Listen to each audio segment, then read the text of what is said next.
Hello everyone, and welcome back into my kitchen. Thank you so much for joining me for this collaboration with my friends Jerry Ellen at Cooking with Neighbors and Andrew at Andrew's Simple Cooking. Let's do this. Alright, so this is what we'll be working with today to make our Thai inspired sandwich.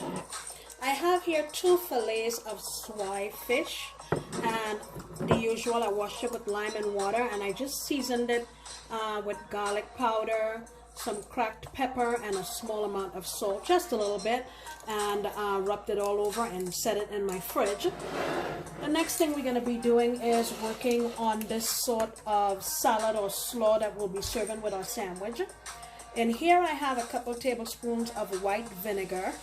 I have a teaspoon of brown sugar. You can use white sugar. I'm going to put about a teaspoon of lime juice, half a teaspoon of salt, and what's in the salad is I have a half of a cucumber here, about a little less than a half a cup of red onion, and some, I think it was 4 Thai chilies that I chopped up.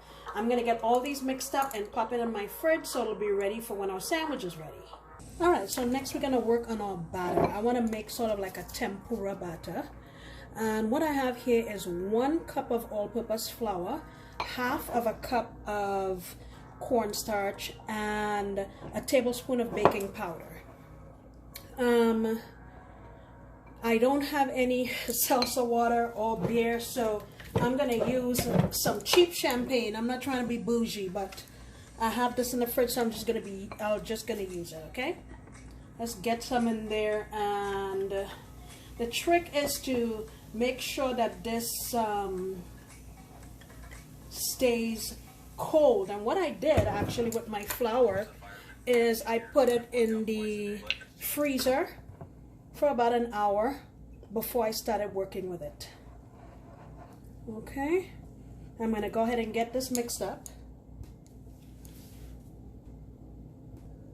Alright, I have my batter mixed here, and I'm just going to lightly coat my fish with some cornstarch all over, and you want to dust off the excess. I cut my fish down the middle because I already know that if I leave it this wide, it's going to be too big to fit in our sandwich bread, you know, a roll. So I cut it down the middle, so I now have 4 strips.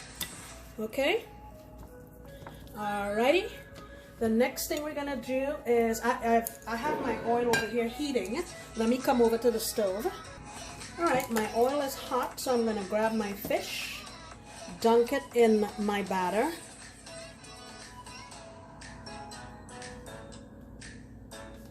And just transfer it over into my oil. I'm going to repeat this with all of them. I'm not going to crowd the pan. I'll just put 2 at a time, I think.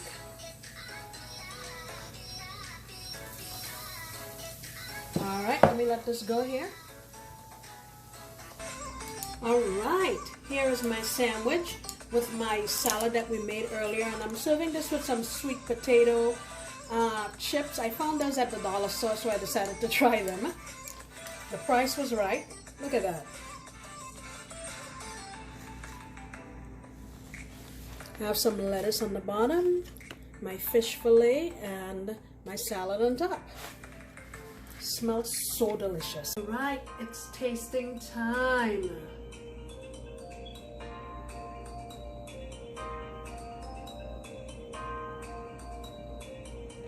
Ooh. Let's go.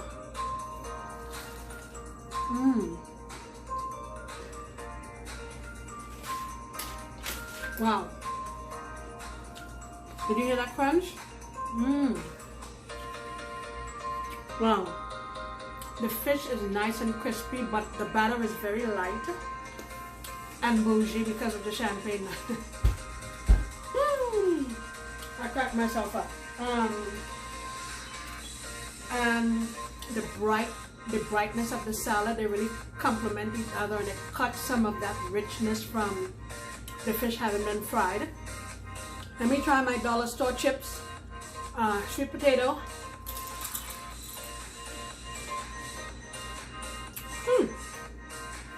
I quite like it actually. It's very nice, and the chips are cut really, really thinly, so they just crumble when you bite them. Very nice. Guys, thank you so much for stopping by. I really appreciate you, and I hope you take the time to go check out Jerry Ellen and Andrew on their channels to see what they're making.